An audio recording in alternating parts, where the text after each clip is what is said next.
प्यारे राम परम पूज्य गुरुजन परम दिव्य आत्माएं और आप सबके मंगल आशीष लिए परमेश्वर कारण कृपा करके अपने श्री चरणों में लेके आए हैं। उनका बारंबार धन्यवाद, अनंत अनंत अनंत बार धन्यवाद, अनंत बार धन्यवाद। गुरुजनों की बहुत बहुत कृपा, अनंत कृपा और उनका अनंत अथाह स्नेह कि हमें मन के रूपांतरण में लेके आते हैं। बहुत बहुत उनका धन्यवाद और इतनी अनंत कृपाएं बरसाते हैं, उसका भी बहुत बहुत ही बहुत धन्यवाद। आज भी बहुत ही प्यारा इवेंटफुल दिन रहा और आप देखेंगे कि गुरुजनों की कृपा से सुंदरकांड जी का पाठ आयोजन हुआ है 13 नवंबर और समय सुबह ही रखा है 5 बजे, 5 से 7:30 अपना सुंदर सुबह सुबह पाठ करके अपने जितना भी जाप करना है, क्योंकि सारा दिन पूज्य श्री स्वामी जी महाराज का है पावन दिवस। सो जाप रहेगा और सारा दिन जाप रहेगा। सो जाप का भी आनंद लीजिए और सुंदरकांड जी के पाठ का भी आनंद लीजिएगा। खूब खूब भरपूर है, सत्संग से भरा हुआ उस दिन। और हमारा जप यज्ञ का भी आखिरी दिन है, सो हम लोग अपना जप में भी संलग्न रहेंगे। उस दिन सैटरडे भी है और तो सब आई गेस हो पाएगा, सब ठीक चल पाएगा। और बहुत बहुत बच्चों का जो हम यूथ इंटरनेशनल ग्लोबल अमृतवाणी जी सत्संग आरंभ कर रहे हैं, उसके भी इंटरेस्ट फॉर्म्स आउट हो जाएंगे बच्चों के लिए भी और एडल्ट्स के लिए भी, कि वो कौन कौन सी उनकी प्रेफरेंस पहली रहती है, ताकि हमें उनके इंटरेस्ट भी पता चल जाएं और ड्यूटीज़ भी। पर इसमें एक चीज़ विशेष रहेगी कि जो भी ड्यूटीज़ करें वो एटलीस्ट 2 ड्यूटीज़ तो करें। मतलब जो श्री अमृतवाणी जी का पाठ करेंगे वे ही कथा प्रकाश जी भी करें तो बहुत बहुत बहुत ठीक रहेगा। और ताकि सबको सब कुछ आए करना, एक्चुअली ये चीज़ है, केवल एक को एक ही चीज़ नहीं आए। ये कॉन्सेप्ट है कि सबको सब चीज़ आए। अगर बच्चे टेक्नोलॉजी अच्छा कर रहे हैं तो वे अमृतवाणी जी भी सीखें और वे रीड करना भी सीखें। सो तीनों ड्यूटीज़ करें। अब बच्चों की तो विशेषकर तीनों की तीनों ड्यूटीज़ लगेंगी। बड़ों की ठीक है, बड़ों की 1 या 2 लग सकती हैं, 2 तो लगेंगी बट बच्चों की तीनों जो टेक्नोलॉजी देखेगा वो अमृतवाणी जी भी करेगा और कथा प्रकाश जी भी पढ़ेगा। सबको आए, सब कुछ आए करना। ऐसे नहीं एक पे डिपेंडेंट हो जाए, नहीं ऐसे नहीं है। सब कुछ आए करना, ड्यूटीज़ लगानी आए, ड्यूटीज़ करनी आए, ऑर्गेनाइज करनी आए, इस तरह से। फिर ये भी बाहर करेंगे। और फिर मंथ वाइज जो बच्चों का सत्संग है, यूथ अमृतवाणी जी सत्संग डेली का जो होगा, उसमें मंथ वाइज ड्यूटीज लगेंगी, ताकि नए लोगों को, नए बच्चों को इंस्पिरेशन मिले, मौका मिले श्री अमृतवाणी जी का पाठ करने का और अटेंड करने का और ऑर्गेनाइज करने का। बहुत चीज़ें हैं। सो ऑर्गेनाइज अगर कर सकते हैं, किसी की स्किल्स ऑर्गेनाइजेशन की है वो करें, बिल्कुल। अगर नहीं भी आती फिर भी सीखें, नहीं भी आती फिर भी सीखें करना, कैसे करेंगे।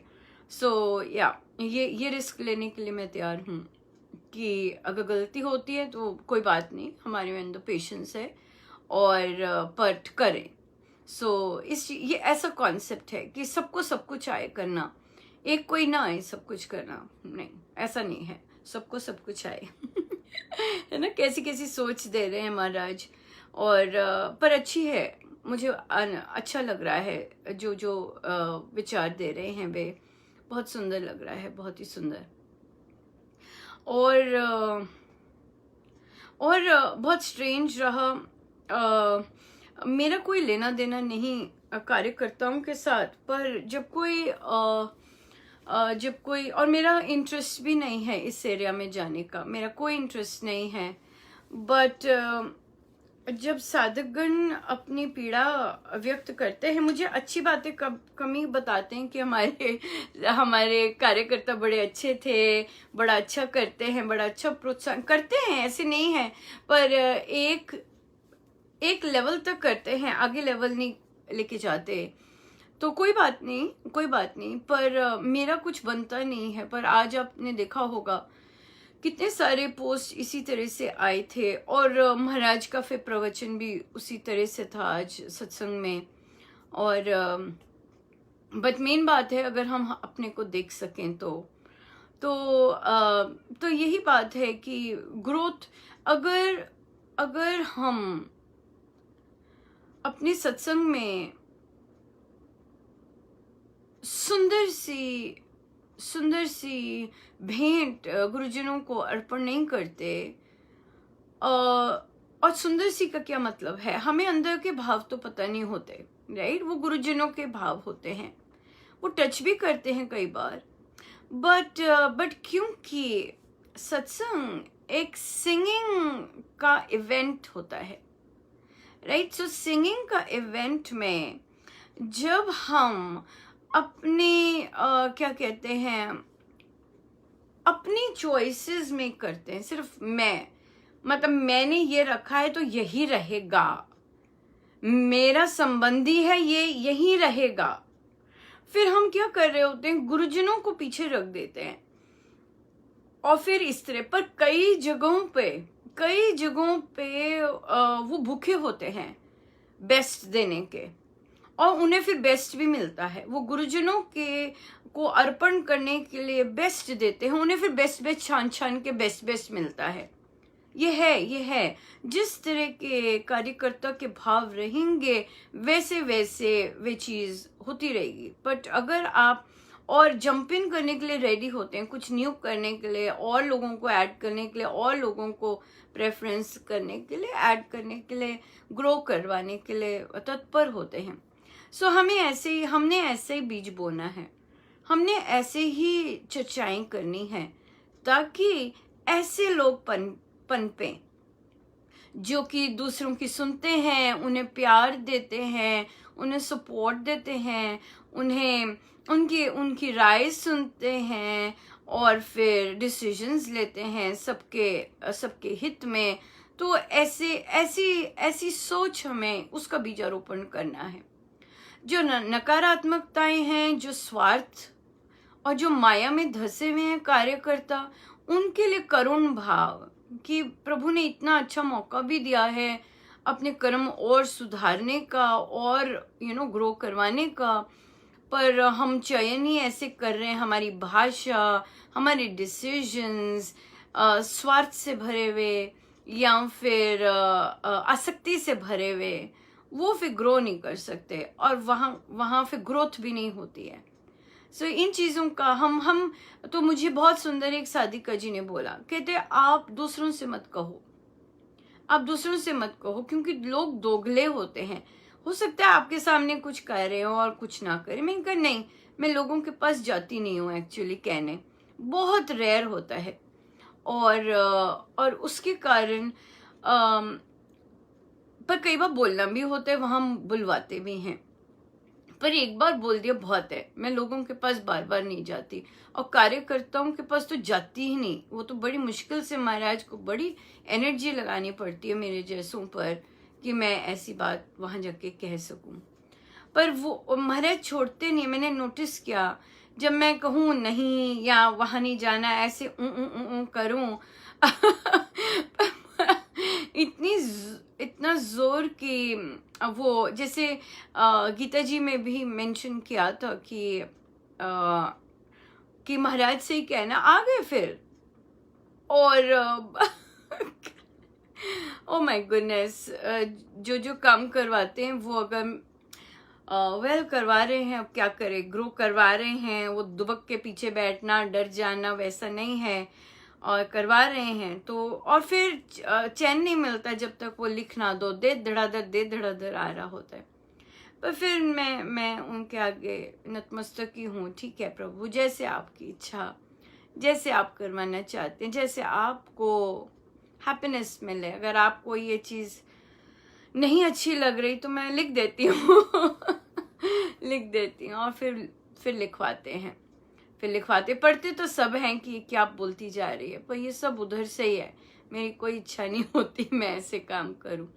राम नाम बहुत है, पर महाराज की इच्छा होगी तो तभी हो रहा है, तभी लिखवाते हैं। पर हाँ, ये बात बिल्कुल सही थी जो साधिका जी ने कहा, आप दूसरों के पास मत जाइए, आप बिल्कुल ठीक कर रहे हैं। मैंने कहा हाँ, मैं दूसरों के पास नहीं जाऊंगी, मेरे को प्रभु ने प्लेटफॉर्म दिया हुआ है यहाँ बोलने का, और जो जो सुंदर सुंदर आइडियाज आते हैं सत्संग के लिए वो करने का।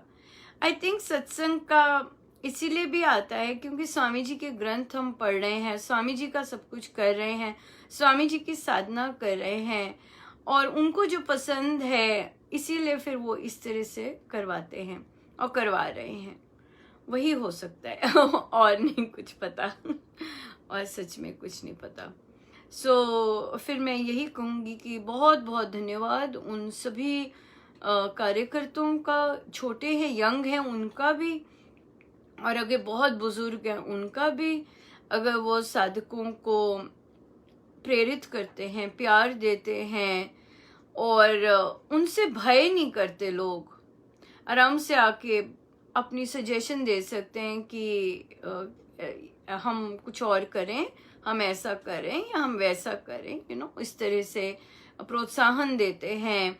गुरुजनों के प्रवचनों का प्रसाद देते हैं उन्हें, अपने जगह पर प्रबंध कर रखा है कि महाराज के प्रवचन मिल सके, लोगों का पथ प्रदर्शन होता रहे नित्य, तो ऐसा प्रबंध कर रखा है। बहुत बहुत धन्यवाद महाराज ऐसे कार्यकर्ताओं का, और जो इतनी मेहनत करते हैं, आप उन्हें सदा शक्ति देते रहिए ताकि वे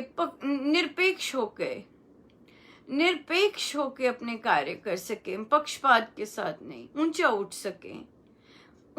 सकें और आसक्ति से, मोह से, इन सब चीजों से ऊपर उठ के आपके कार्य बहुत सुचारू रूप से कर सकें। ऐसे और हों, ऐसों की बढ़त ज्यादा हो और ये फैल जाएं भरमार हो जाए, ऐसे साधकों की जो निरपेक्ष हैं, पर पक्षपात से ऊपर हैं, और जो गुरुजनों को फर्स्ट रखते हैं, गुरुजनों की आज्ञा को फर्स्ट रखते हैं, ऐसे साधकों की, और जो हर से सीखते हैं। आज महाराज ने कहा विद्यार्थी वह जो हर जगह से सीखे, नहीं हम नहीं करेंगे, नो ये क्यों पूछ रहे हो, क्या मतलब है पूछने का, इस तरह के नहीं। ये ऐसे माया में धसे लोगों को, छोटे हैं वहीं के वहीं रहें, ऐसे लोग ना फैलें, ना ही ऐसे लोगों की बातें फैलें। ऐसे लोग फैलें जो कि विद्यार्थी हैं, बुजुर्गों के भी विद्यार्थी हैं, सीखते हैं और सीख कर इम्प्लीमेंट प्रैक्टिस में लाते हैं और अपने सत्संग को बहुत सुंदर बनाते हैं। हम सत्संग की ही बात कर रहे हैं यहाँ पर। ऐसे लोग चाहिए, और ऐसी हमें ऐसा बीजारोपण चाहिए। बिल्कुल इतनी स्ट्रांग महाराज कर रहे हैं तो जरूर कुछ ना कुछ तो होगा, पर जो बाकी है मनमानी करने वाले, संसार में लिप्त और आसक्ति मोह में डूबे हुए ऐसे साधक, बस वहीं के वहीं, बस उन पर हम कृपा बरसे थोड़ा सा, बल्कि उनको ज्यादा कृपा की जरूरत है। बट ऐसे लोग ना फैलें, संसारी साधक ना फैलें, कार्यकर्ता स्पेशली बड़ी बड़ी अंदर से बहुत जोर की टीस उठती है। या पक्षपात से ऊपर सत्य पालन वाले, गुरुजनों को आगे रखने वाले, उनकी शिक्षाओं का विद्यार्थी बने, सबसे सीखें और सबके हित में लें, सबकी ग्रोथ देखें। ऐसे कार्यकर्ता आए, परमेश्वर दया करें, कृपा करें। यस आज एक बड़ी इंटरेस्टिंग बात शास्त्र अनुसार पढ़ने को मिली, और वो है कि महिलाओं और पुरुषों का वो चल रहा था, और ये भी चल रहा था कि किसी ने कुछ जीवन में बहुत करना होता है, बहुत अपने आप को राइज करवाना है, आगे जाना है। कामुकता जो है वो बाधा रहेगी, आकर्षण जो है वो बाधा रहेंगे, और ऐसे जन जो इनमें इनमें इनको प्रेफरेंस दे देते हैं वो फिर वो साधारण ही रहते हैं, वो कुछ विशेष नहीं कर पाते, वो साधारण ही रहते हैं।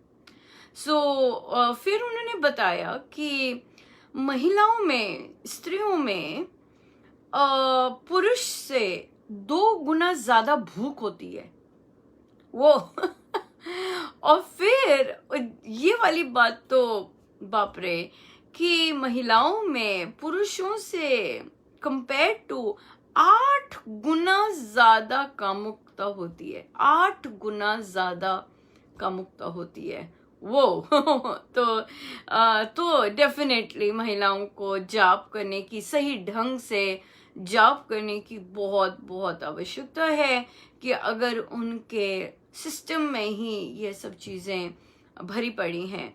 बट हमने देखा है कि राम नाम से उनकी जो है वो तो जल्दी समाप्त हो जाती है कामुकता एज कम्पेयर टू पुरुष। क्योंकि उनका जो भक्ति है और बैठ के करना है वो पुरुषों से अधिक होता है, as a result of which अगर 8 गुना ज्यादा भी कही गई है, पर फिर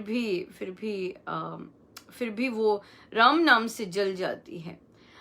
किसी का प्रश्न भी आया था कि जब हमारा समय आया होता है तब भी हमें करना होता है। हाँ, महाराज ने बहुत स्पेसिफिकली कहा है अधिक करना है ताकि इस योनि से निकले, ऐसे भी बोले हैं महाराज। कितना कष्ट सहना पड़ता है, कितना कुछ। सो इस योनि से निकले, ऐसे बोला महाराज ने। बड़ी दया है संतों की संगति, संतों के श्री चरणों में वो बिठाते हैं, बड़ी बड़ी कृपा है, बहुत ज्यादा।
मैं सांवरे के रंग राची, मैं सांवरे के रंग राची,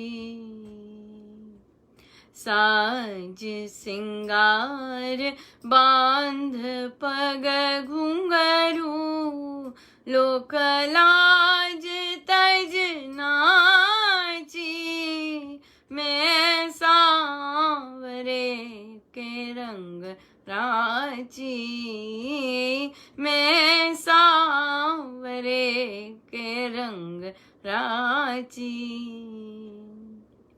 गई कुमति लई साधु की संगति, भगत रूप भई साची, गाए गाए हरि गुण निस दिन, गाए गाए हरि गुण निस दिन, काल ब्याल सुबाची,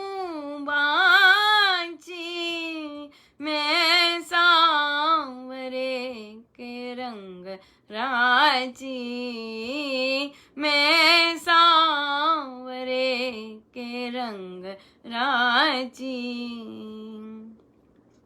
उन बिन सब जग खारो लागत, और बात सब कांची। मेरा श्री गिरधर लाल सू, मेरा श्री गिरधर लाल सू, भगति रसीली जाची। मैं सांवरे के रंग राजी, मैं सांवरे के रंग राजी। साज सिंगार बांध पग घुंघरू, लोक लाज तज नाचे। मैं सांवरे के रंग राजी, मैं सांवरे के रंग राजी, मैं सांवरे के रंग राजी।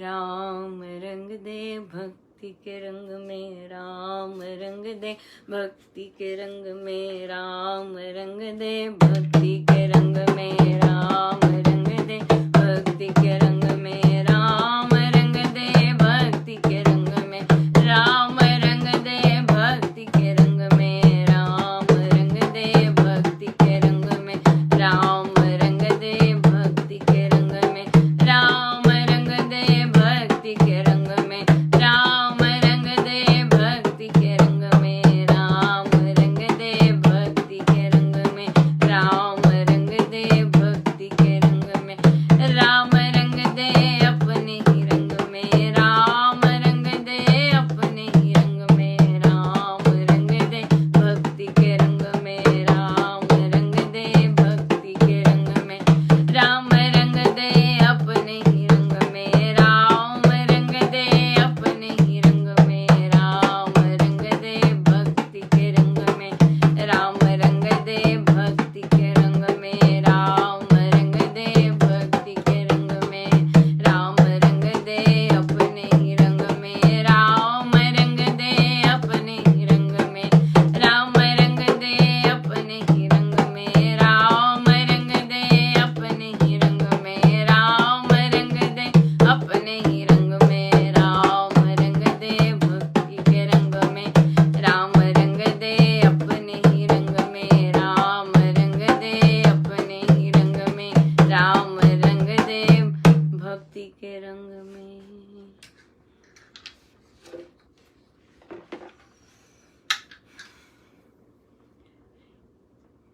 इसी प्रकार से ड्यूटीज की बात हो रही थी, जो ग्रामीण क्षेत्रों में सत्संग आरंभ हुआ है वहाँ पर भी ऐसे ही होगा।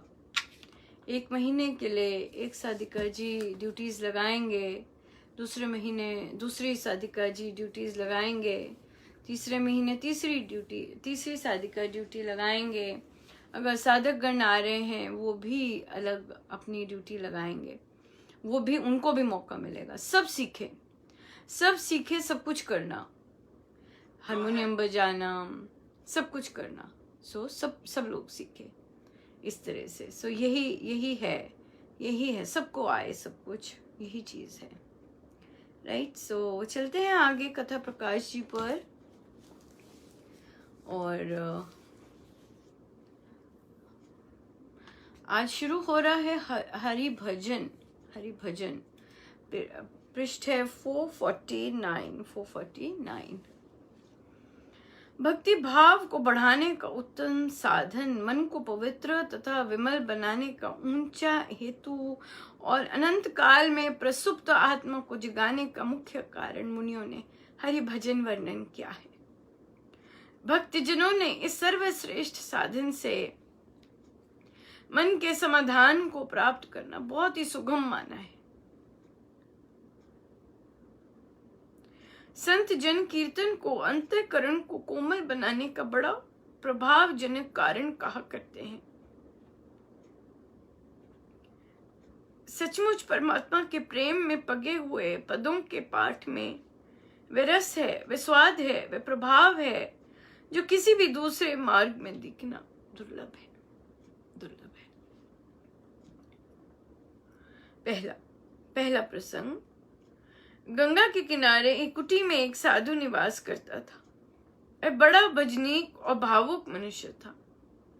जिस समय वह राम रस सने सुरीले गीत गाया करता तो सुनने वालों का मन अनायास ही मौन हो जाया करते थे। उसकी कुटी के समीप बहती गंगा में स्नान करने वाले परस्पर यही कहा करते कि यहाँ कर आकर तो 2 स्नान हो जाते, एक तो विमल नील जल गंगा में और दूसरा शांत सुखमय स्वादुतम प्रेम पूर्ण संगीत गंगा में। ये दोनों स्नान तन मन की मैल को धो देते हैं। इस भक्त के भावपूर्ण भक्ति भरे गीतों ने गंगा के इस किनारे को एक सच्चा तीर्थ बना दिया है। परंतु वहीं उस कुटी के निकट एक योग आश्रम भी था। उसमें 20-25 साधन करने वाले साधु सदा ही बने रहते। वे बड़े त्यागी वैरागी कहे जाते थे। उनमें धोती, नीति, बस्ती आदि षटकर्मों की चर्चा रात दिन चलती रहती थी। वे आसन, मुद्रा आदि सभी कठोर कर्म और प्राणायाम आदि सर्व क्रियाएं साधते रहते थे। उनमें खान पान के बड़े कड़े बंधन वर्ते जाते थे।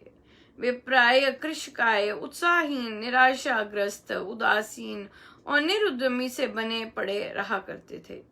उनमें कौन कितना ऊंचा योगी बन गया था ये तो भगवान ही जानता था, परंतु उनके घी के, दूध की, बादामों की, तेल की और खिचड़ी माठे की बातें तो उस ओर आने जाने वाले सभी जन जानते थे।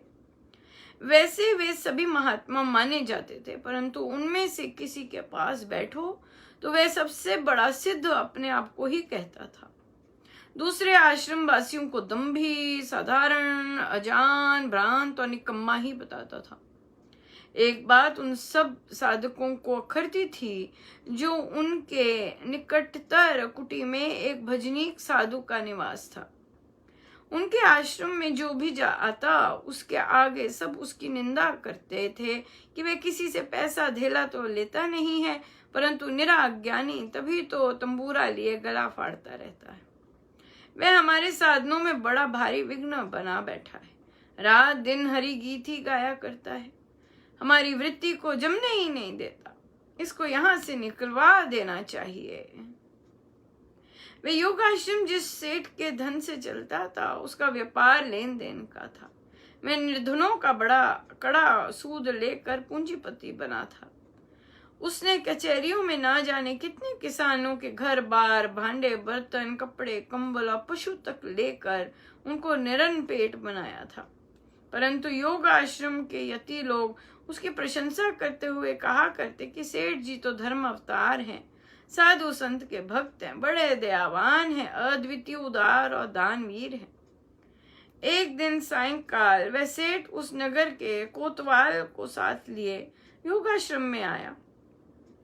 उस समय अभ्यासियों ने अपने पालक पोषक की प्रशंसा पेट भर की और उसको कहा, सेठ जी आपकी उदारता तथा दया से हमारे सारे साधन ठीक निभ रहे हैं, परंतु पड़ोस में एक गाने बजाने वाला साधु आकर टिक गया है। वह बड़ा विघ्न बखेड़ा बन रहा है। सायं प्रात हमारे साधनों के समय वह तंबूरा लेकर गाने बजाने लग जाता है। हमारे ध्यान में वह बड़ी बाधा डालता है। एक वृद्ध अभ्यासी ने कहा, वह तो आधी रात तक सूर, तुलसी आदि के गीत गाता रहता है और बीच में नाचने भी लग जाता है। ऐसी बात सुनकर सेठ ने कहा, बहुत अच्छा, मैं अभी उसे वहां से उठवा देता हूँ। वह सेठ वहां से उसी समय उठकर कोतवाल सहित उस साधु की कुटी पर गया तो उस समय वह तंबूरे के साथ सुर मिलाकर भक्ति प्रेम से हरि गीत गा रहा था। उसकी दोनों आंखों से प्रेम बिंदु छम छम बरस रहे थे। वह भक्ति रस में गदगद हो रहा था। वे दोनों भी प्रेम में ऐसे मग्न हो गए कि सोने के समय तक एकाग्र मन से हरि भजन सुनते रहे। वे देश काल दोनों को भूल गए। जब उस साधु ने हरि भजन समाप्त किया तब वे दोनों वहां से निज ग्रह को चल पड़े। मार्ग में उन्होंने परस्पर कहा कि ये साधु तो सच्चा योगी और पूरा सिद्ध है। इसके भजन गीत में ऐसा प्रभाव है कि सुनने वालों के मन आप ही आप स्थिर हो जाते हैं। इसके संगीत में कोई ऐसा रस है कि सुनने वालों की वृत्तियां भी लय हो जाती हैं। आज इस समय जो एकाग्रता, जो समता, जो शांति और जो लीनता हमने अनुभव की है वे वर्णातीत है और आश्चर्य रूप है। स्वामी जी महाराज का ही सपोर्ट है कि हम अगर इन बातों की चर्चाएं कर रहे हैं कि रस से भरे होने चाहिए, सुर में होने चाहिए, बेसुरे नहीं होने चाहिए। देखिए यहाँ पे जब वृत्तियां लय हो जाना, जब अमृतवाणी जी यहाँ जो भजन गाए जाते हैं वे सुर में नहीं होते तो जो मन के अंदर जो लयता है वो नहीं होती, वो कहीं ना कहीं अखरती है। क्योंकि सत्संग का क्या मतलब है कि हम बाहरी जो स्वर है उसके साथ तालमेल हो रहा है, उसके साथ एक हो रहे हैं। तो बाहर जब जब सुर की ही तार नहीं मिलती, स्वर और सुर की तार नहीं मिलती, तो फिर चाहे उच्चारण की है चाहे सुर की है नहीं मिलती, तो फिर वृत्तियां कैसे, जो कि ऑलरेडी क्योटिक है। सत्संग में लोग सब कुछ भूलने के लिए आते हैं ताकि लयता लाभ कर सकें, शांति लाभ कर सकें। सो ये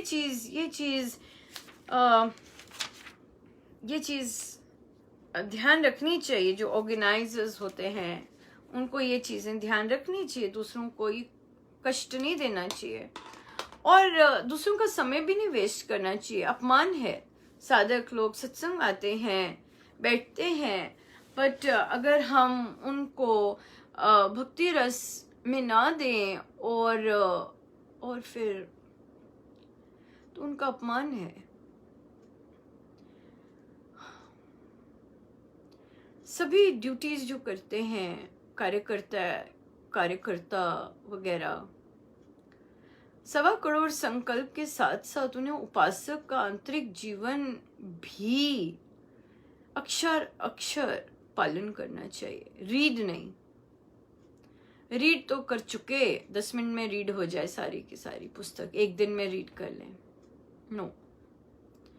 अगर हमने ड्यूटीज लेनी है, ड्यूटीज करनी है, 1.25 करोड़ का संकल्प लेकर उसके साथ उपासक का आंतरिक जीवन, जो स्वामी जी महाराज के नियम है हर एक साधक के लिए, वो उनको प्रैक्टिस में लाना बहुत बहुत आवश्यक है, बहुत ज्यादा आवश्यक। और अगर वे देखिए, जो बड़े लोग होते हैं उन्हें कहा नहीं जा सकता, हम तो छोटे लोग हैं, हमारी कैटेगरी छोटे लोगों में है क्योंकि हम शिष्य हैं, हम सीख रहे हैं।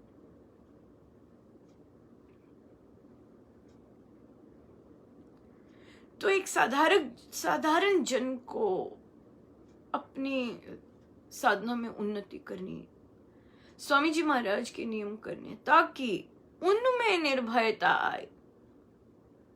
अगर वे अपने ही उसमें गलत होता देखे तो उन्हें झेपे ना, डरे ना बोलते हुए कि ये क्या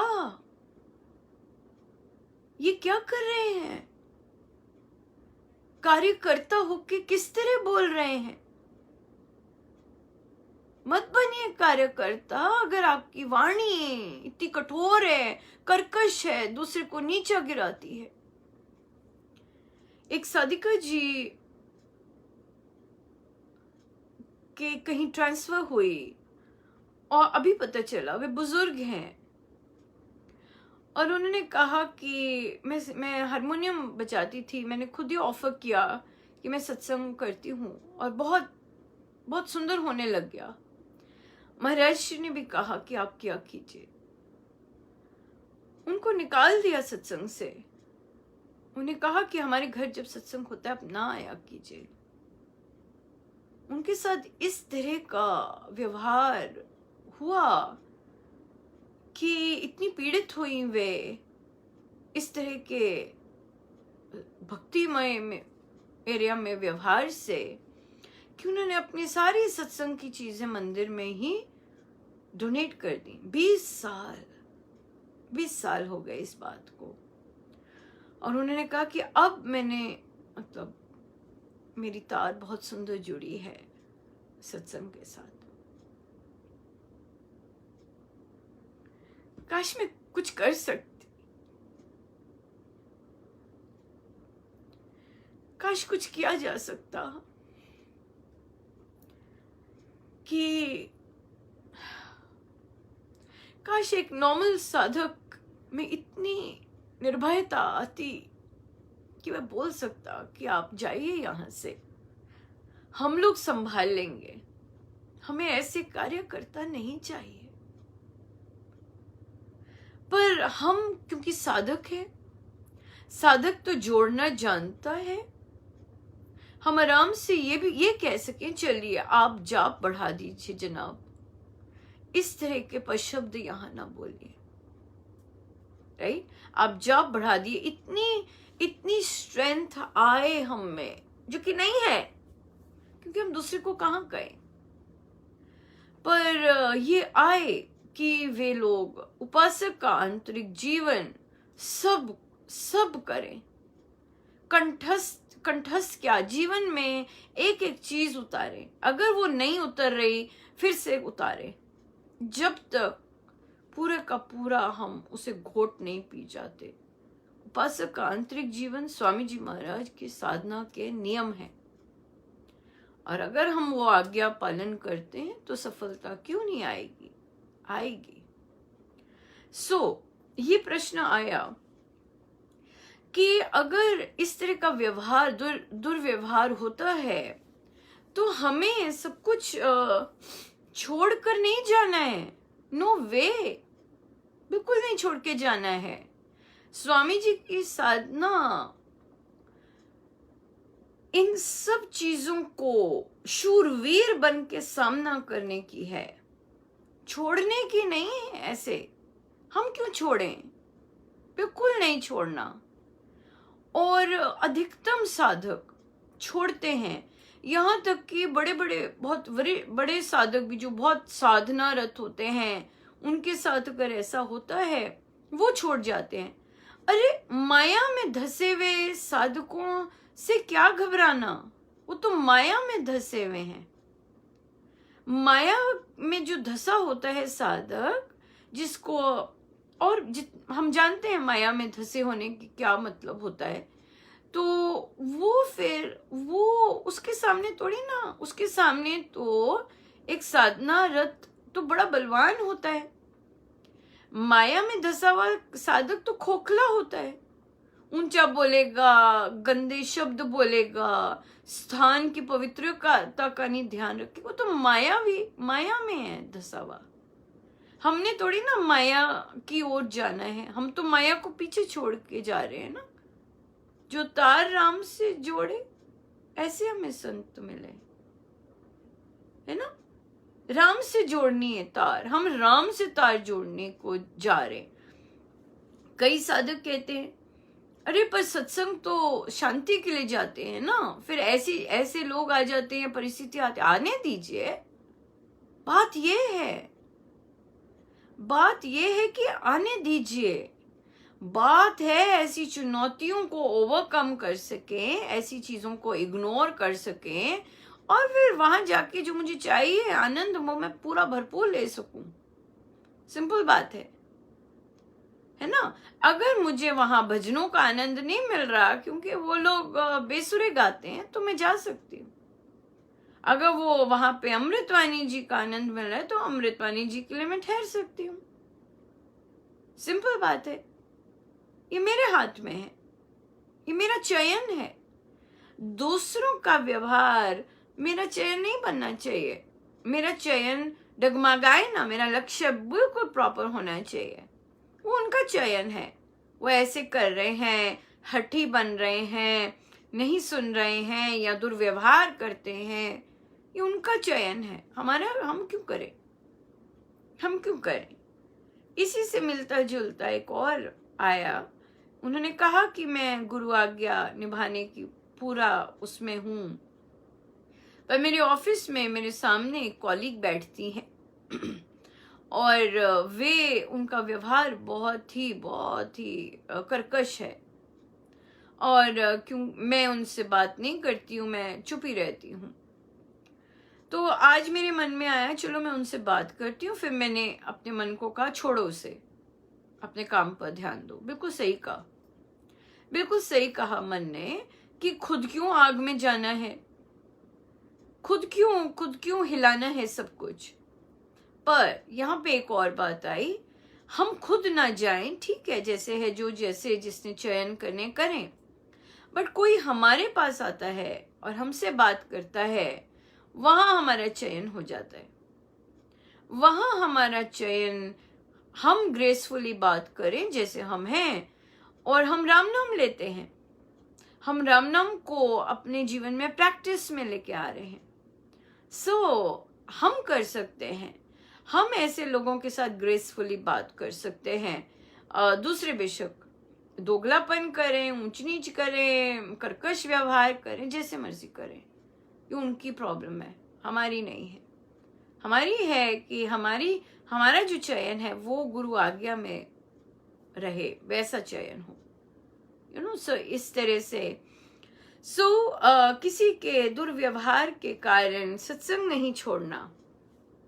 कोई नीचा देखता है, कोई गरीब समझता है, कोई जैसा मर्जी एटीट्यूड रखता है, अगर राय देते हैं तो ठीक नहीं समझता, ऐसा जो मर्जी है, जो मर्जी है, सत्संग नहीं छोड़ना, बिल्कुल नहीं छोड़ना, बिल्कुल भी नहीं छोड़ना, है ना। ये चीज है, कोई कहेगा अपना खोलना चाहती है, ये करना चाहती है, बोलने दो, that's their problem, that's not our problem.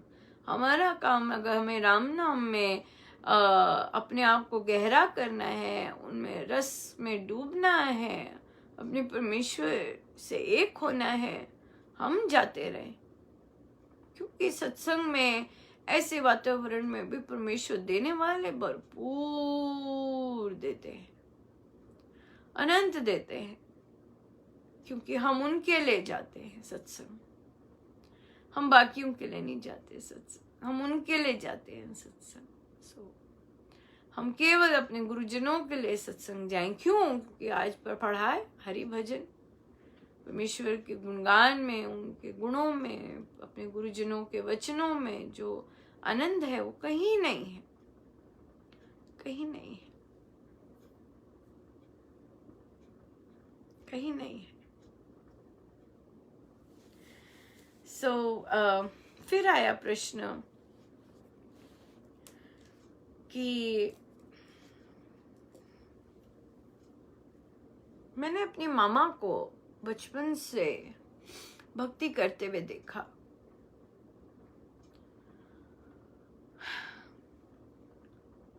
और वो सारी उम्र दुखी रही, वो दुखी ही है। तो मुझे गुरुजनों से थोड़ा डर लगता है, मैं उसकी तरह दुखी नहीं रहना चाहती। अगर मैं राम नाम ले रही हूँ, मुझे राम नाम के प्रति भाव नहीं आता, क्योंकि मेरे बैक ऑफ द माइंड है कि मेरी मामा ने भक्ति की पर वो दुखी रही। तो उन्हें कहा कि भक्ति बहुत बहुत तरह की होती है, बहुत तरह की भक्ति होती है, और जिस भक्ति में, जिस नाम साधना में प्रेम ना उमड़े, आनंद ना आए, निर्भयता ना आए, क्षमा ना आए, वो भक्ति नहीं, वो भक्ति ठीक नहीं हो रही। जब तक प्रभु का आनंद नहीं मिला, निर्भयता नहीं आई, यू नो, जो मर्जी हो जाए, राम है, सिंपल बात है। और राम का आनंद का रस नहीं चखा, चाहे कर्कश से कर्कश लोग आसपास से सब कुछ है, पर आप वहां आनंद में बैठे हैं, तो फिर भक्ति ठीक तरह से नहीं हो रही, सोच ठीक तरह से नहीं। भक्ति तो प्यार लाती है, भक्ति तो गंदे से गंदे एनवायरनमेंट में भी आनंद दे जाती है। ये है भक्ति के साइंस। और अगर अभी भी डर रहे हैं, निर्भयता, इसका मतलब मेहनत करने की जरूरत है। आज महाराज ने भी सत्संग में कहा कि इतना जाप कर रहे हैं सब, इतना जाप आप लोग कर रहे हैं, अभी तक तो रोम रोम भर जाना चाहिए था, पर नहीं है। महाराज कहते कोई नहीं ऐसा दिखता। क्यों? क्योंकि छेद इतने ज्यादा हैं। अपने स्वार्थ का छेद है, अपनी कामनाओं का छेद है, अपनी आसक्ति का, मेरेपन का, मेरी चले, मेरों को मिले, बस यही है। तो कुछ भी नहीं, खाली के खाली।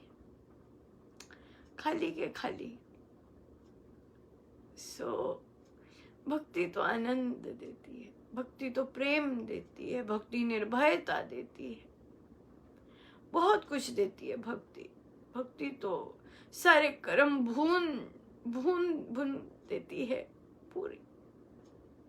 राम नाम तो अगर ये सब नहीं हो रहा तो हम देखें कौन सा छेद हमारे अंदर है, जो सारी की सारी राम नाम की साधना लूटे जा रहा है, राम नाम का आनंद नहीं दे रहा, उनका प्रेम नहीं दे रहा, उनका स्पर्श नहीं दे रहा, उनसे और प्यार करने का मन नहीं दे रहा, उनसे और प्यार कर सके, कि उनके प्यार में और डूबते जाए।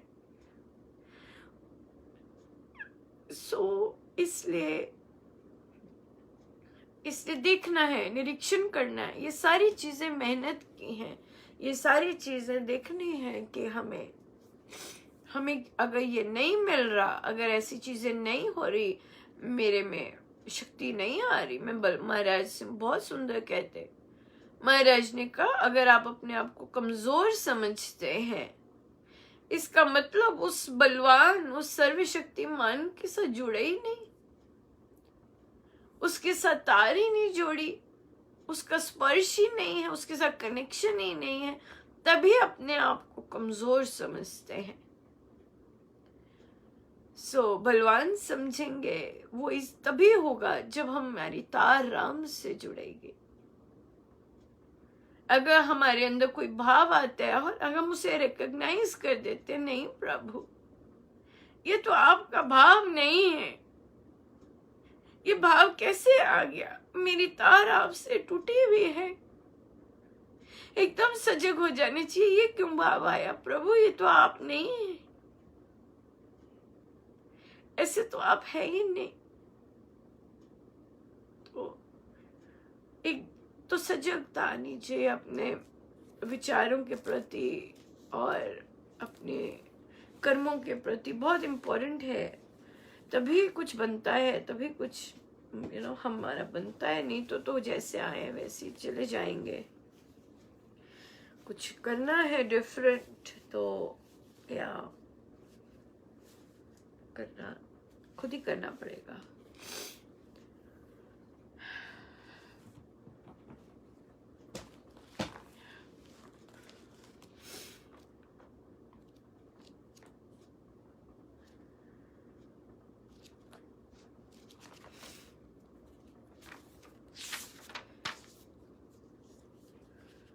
नाम खुमारी नानका चढ़ी रहे दिन रात, नाम खुमारी नानका चढ़ी रहे दिन रात, नाम खुमारी नानका चढ़ी रहे दिन रात, नाम खुमारी नानका चढ़ी रहे दिन रात, नाम खुमारी नानका चढ़ी रहे दिन रात, नाम खुमारी नानका चढ़ी रहे दिन रात, नाम खुमारी नानका चढ़ी रहे दिन रात, नाम खुमारी नानका चढ़ी रहे दिन रात, नाम खुमारी नानका चढ़ी रहे दिन रात, नाम खुमारी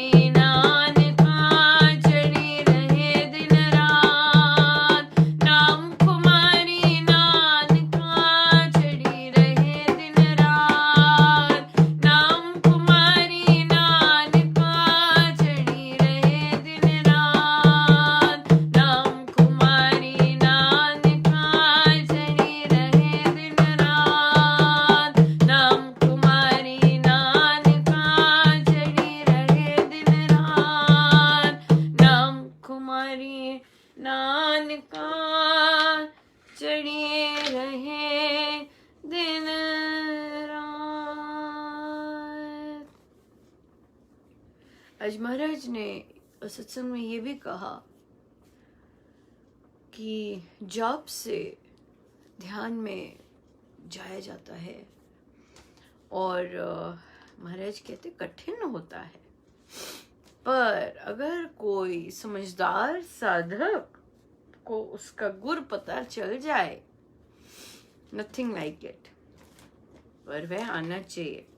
बहुत सुंदर उन्होंने दिया। और हम जानते हैं कि हम लोग जप योग से ध्यान योग में सहज से जा रहे हैं। योग साधन में अभ्यास, श्री प्रवचन पीयूष जी, पृष्ठ है 456।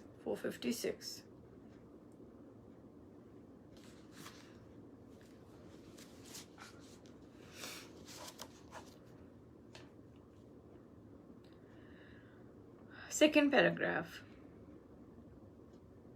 स्वयमेव सुफुर्णा से बलि कुछ कह दे वह बात अलग है, किंतु स्वयं चाहकर कुछ आशीर्वाद की मांग करना ठीक नहीं। कामना पूर्ण होने के लिए भी श्रम आवश्यक है। व्यर्थ की भावना ठीक नहीं। अल्प प्रयास से अधिक फल की चाह रखना ठीक नहीं है। मौखिक जाप भी बहुत लाभ करता है। कुछ देखने की कामना बाधक होती है। वैसे ये सब रामलीला में संभव है, पर कुछ देखने की कामना है ना, कि हमें कुछ दिख जाए, हमें कुछ दिख जाए, हम देखना चाहते हैं। आए नहीं दिखा, अब फिर से वापस चाहत करनी शुरू कर दी कि भाई दिखे कुछ। ये चीज ये सब ठीक नहीं है, बाधक होती है, बिल्कुल बाधक। कुछ सुने, कुछ दिखे, कुछ ऐसा हो, ये सब बाधाएं हैं। पर रामलीला में संभव है। यस, डेफिनेटली राम नाम से सब संभव है। राधा स्वामी मत आदि में दशम द्वार खुलने, दिव्य दर्शन आदि की बात बताते हैं, किंतु ये भी तो प्राकृतिक वस्तुओं का ही दर्शन हुआ। कोई आत्मलीनता नहीं और ना शांति ही। Very very important. ना ही शांति, ना ही आत्मलीनता। अहंकारी विनीत बन जाए क्या ये कम आश्चर्य की बात है? आकाश में उड़ान तथा पानी पर चलने के लिए योग सिद्धि का क्या करना, ये सब लौकिक क्षेत्र में भौतिक विज्ञान ने उपलब्ध कर दिए। सच्चा योग तो ब्रह्म संस्पर्श भागवत योग है। लय अवस्था सबसे ऊंची स्थिति, देखना सुनना प्रवृत्ति है जो अंतिम नहीं। बहुत सुंदर, बहुत ही सुंदर, बहुत ही ज्यादा सुंदर, राइट। और जिन जिन लोगों को इन चीजों की चाहत होती है साधना में भी, प्लीज मत कीजिएगा। ऐसी चाहते ये बाधा होती है, बाधा बनती हैं। और महाराज क्या बोलते, ये भी तो लौकिक है, क्योंकि देह है, देह ने तो जाना ही है। अगर कुछ दिखता है ये सब लौकिक है। लीनता, लीनता में आनंद आना, वो चीज है असली। लीनता हो गई और उसमें आनंद का रस टपकना और मौन में प्रवेश करना, अपने व्यवहार बदल जाने, व्यवहारों में कोमलता आ जाना, मधुरता आ जाना, कर्कश कठोर अपेक्षाओं का हट जाना, ये है सॉलिड चीज है। आज एक ऐसी पोस्ट आया, किसी ने डाला कि भी अपने बच्चे को मंदिर की थाली सजाने लेके जाए तो ये करेगा बुढ़ापे में, अपने बच्चे को ये वाला पाठ पढ़ाइए तो बुढ़ापे में आपका ये करेगा। ये कैसी है, ये कैसे पोस्ट है? मुझे 3-4 चीजें ऐसी लिखी हुई थी, मुझे कहना पड़ा। मैंने कहा कमाल हो गई, इसमें ना सदाचार की बात है, ना दूसरे को आदर मान देने की बात है, ना आध्यात्मिक सोच होने की बात है, ना सदव्यवहार करने की बात है। तो ये इससे जब तक ये सॉलिड चीजें नहीं आएंगी तब तक कौन किसका ख्याल रख सकता है? थाली हाथ में पकड़वाएं, मत्था टेकवाएं मंदिर में, ये सब से क्या होगा? कुछ भी नहीं, कुछ भी नहीं होगा। अंदर से तो कुछ बना ही नहीं। ये सब ढकोसलेबाजी है, फेक चीजें हैं, फेक चीजें फॉरवर्ड कर देते हैं। कमाल हो गई, पता नहीं कैसे कर देते हैं, पढ़ते भी कैसे है। पर मैं तो कम ही पढ़ती हूँ, पर फिर भी गया तो मुझे कहना पड़ा व्हाट इज दिस। इनका कैसी क्वालिटी है पोस्ट की। इनका ये देखो, बच्चों ने सैटरडे को जो वार्तालाप की है, इतनी जबरदस्त है वार्तालाप। कैसे बच्चे ने कहा है, विनीत कहते सामने तो कोई बड़ा झुक के बात कर ले, मीठा बन जाए, और ये तो टेम्पररी है, आर्टिफिशियल है। पर जो गुरुजन जिस एक्सटेंट के विनीत बने हैं, हम्बल हैं, वो तो ह्यूमिलिटी बहुत ही मेहनत करके आती है। हाँ जी कर लिया, झुक के हाँ जी कर लिया, दूसरे को माता जी बोल दिया और ऐसे ऐसे कर दिया, बट अपना पीछे पीछे खंजर खोप दिया। ऐसे थोड़ी ना होता है। ये भक्ति थोड़ी ना होती है, भक्ति थोड़ी ना होती है। सो हम ध्यान रखें हम क्या चीजें पढ़ते हैं और किन चीजों को मानते हैं। स्वामी जी महाराज का दरबार मिलकर ऐसी सोच रखना तो कुछ नहीं कहा जा सकता। डिफरेंट टाइप के लोग होते हैं। कृपा महाराज जितना ढेर भंडार है उनका कृपा का, तो सब पर खूब बरसे। प्रभु पधारते हैं कृपा बरसाने, खूब बरसे। आइए हम सीधे होके बैठे, अपने प्रभु अपने गुरुजनों के श्री चरणों में बारंबार नमन, अनंत बार नमन।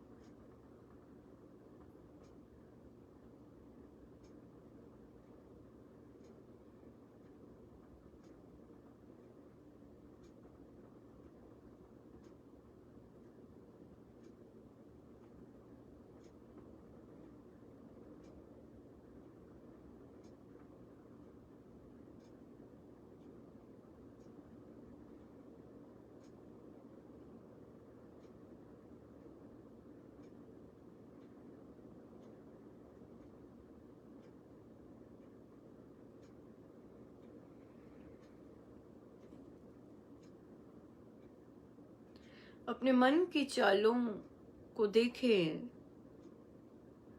और अपने गुरु को मन से ऊपर माने। उनकी आज्ञा मन से ऊपर रहे, ऊपर स्थान रहे। अगर मन कह रहा है ऐसा कर, ऐसा कर, ऐसा उदास बैठा रहे, कुछ नहीं मन कर रहा करने को, पर उसी समय गुरु आज्ञा देखिए जो कि उस मन से ऊपर है, और गुरु आज्ञा का चयन करें। मन कह रहा खिसका ले, काम बन जाएगा तेरा, काम बन जाएगा तेरा। और उसी समय अपने सिर के ऊपर गुरु आज्ञा क्या कहती है वो देखें, और फिर गुरु आज्ञा का चयन करें। मन का चयन नहीं करें। मन को अपने गुरु से छोटा मानना है।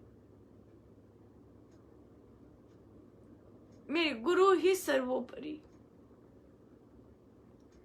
मेरे मन का कुछ नहीं, पर जो मेरे गुरु को भाए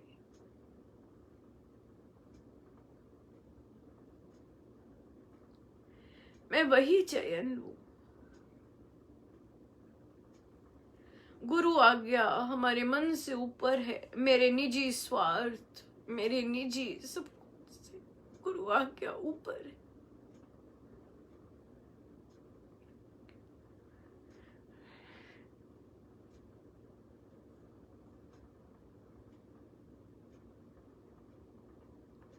गुरु आज्ञा का पालन करने में हम स्ट्रांग हो जाएं।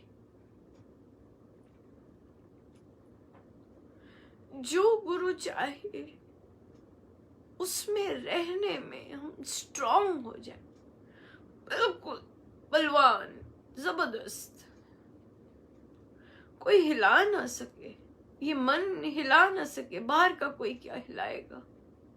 ये मन कुछ ना कर सके मेरी गुरु आज्ञा के आगे।